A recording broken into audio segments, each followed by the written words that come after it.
आप सभी का स्वागत है आज की क्लास के अंदर। मेरे YouTube channel one step to success पे आपका स्वागत है। आज हम शुरू करने जा रहे हैं। आपका जो टॉपिक चल रहा था, जो परसेंटेज के टॉपिक को हम सॉल्व कर रहे थे, प्रतिशत का जो टॉपिक था, उसी की सीरीज को हम आगे लेते हुए बढ़ेंगे। ये जो टॉपिक है, आपके जितने भी एग्जाम की आप तैयारी कर रहे हैं, चाहे SSC की कर रहे हैं, चाहे रेलवे की कर रहे हैं, चाहे बैंक की कर रहे हैं, चाहे अन्य कॉम्पिटिशन एग्जाम जो भी है, LDC की तैयारी कर रहे हैं या UPSC की तैयारी कर रहे हैं, RSI जिसके अंदर मैथमेटिक्स पोर्शन के क्वेश्चन पूछे जाते हैं, गणित के प्रश्न पूछे जाते हैं, उसके अंदर प्रतिशत के टॉपिक से आपके पास क्वेश्चन हमेशा पूछा जाता है। इसलिए आप इस टॉपिक को आराम से समझिए और शॉर्ट तरीके से और बेसिक मेथड का यूज करते हैं। हम सब तरीके से आपको इस क्वेश्चन को, इसके अंदर जो भी क्वेश्चन है उनको हल करवाएंगे। तो आज के प्रश्नों की हम आज शुरुआत करते हैं। तो हमारे सामने प्रश्न क्या लिख रखा है, देखो।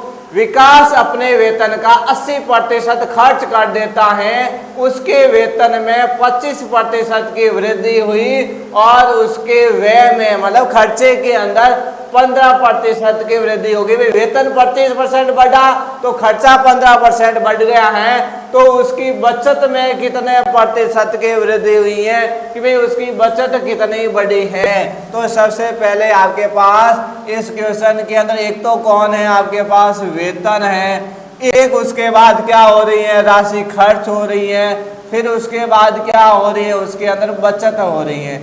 तो भाई वेतन कितना है हमें पता नहीं है, तो नहीं पता है, हमने वेतन कितना मान लिया भाई 100 रुपये। कितना मान लिया, 100 रुपये। कितना परसेंट खर्च कर रहा है भाई, 80% खर्च कर रहा है। तो मतलब 100 का 80% कितना हुआ, 80 रुपये। तो 80 रुपये उसने खर्च कर दिए, तो कितने रुपये पीछे बच गए भाई, बचत कितने रुपये की हुई, 20 रुपये की बचत हो गई। अब बोला कि उसके वेतन में 25% की वृद्धि हो गई, मतलब वेतन 25% बढ़ गया, तो 100 का 25% कितना हुआ, 25। तो वेतन अब कितना हो गया, 125।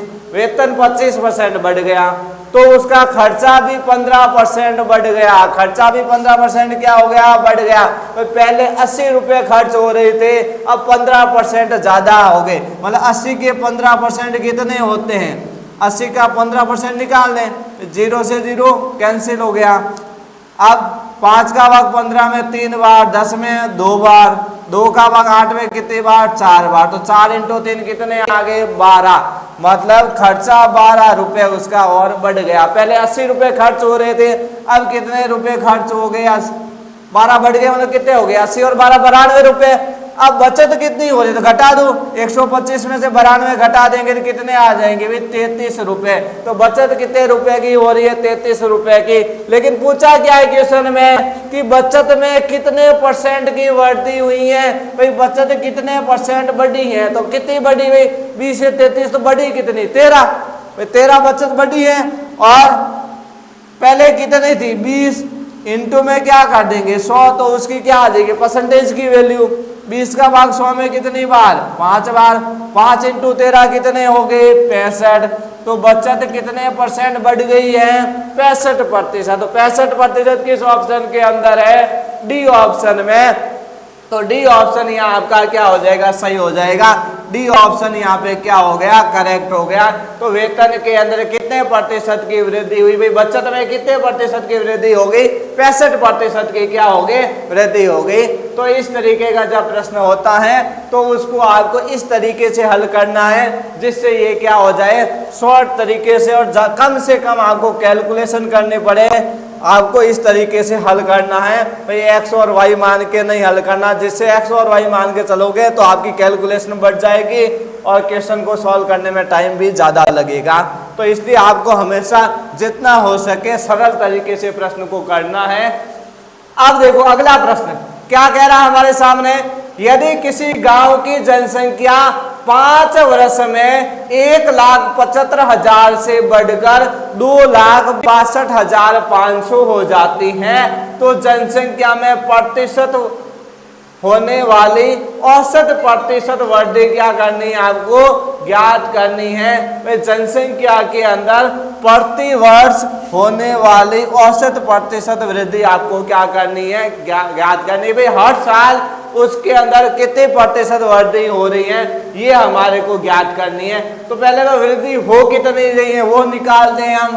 पहले जनसंख्या कितनी थी, 1,75,000, हुई कितनी, 2,62,500। तो पहले कितनी वृद्धि हुई है वो हम क्या करते हैं, घटा दें। 2,62,500 में से क्या करेंगे, 1,75,000 को क्या कर देंगे, घटा देते हैं। तो क्या हो गए, ये 2 0 से 2 0, फिर 5 में से 0 गया तो कितने हो गए, 5। फिर आपके पास 12 में से 5 गए तो कितने आ गए, 7। फिर 25 में से 17 गए तो कितने बच गए आपके पास, 8। तो कितने वृद्धि हुई है, 87,500 जनसंख्या आपकी क्या है, बढ़ी है। अब कितने सालों में बढ़ी है, 5 सालों में। आपको क्या निकालनी, प्रति वर्ष की, तो क्या करना पड़ेगा, 5 का क्या देना पड़ेगा, भाग देना पड़ेगा। तो अब इसमें क्या दे देते हैं हम, 5 का भाग दे देते हैं। तो 5 का भाग देंगे तो क्या आ जाएगी हमारे पास संख्या, 17,500। तो भाई कितनी जनसंख्या बढ़ी, प्रति वर्ष कितनी बढ़ रही है, 17,500। लेकिन हमारे को क्या पूछी है, प्रतिशत वृद्धि पूछी है। भाई कितने प्रतिशत की वृद्धि हो रही है, तो भाई पहले जनसंख्या थी कितनी, 1,75,000।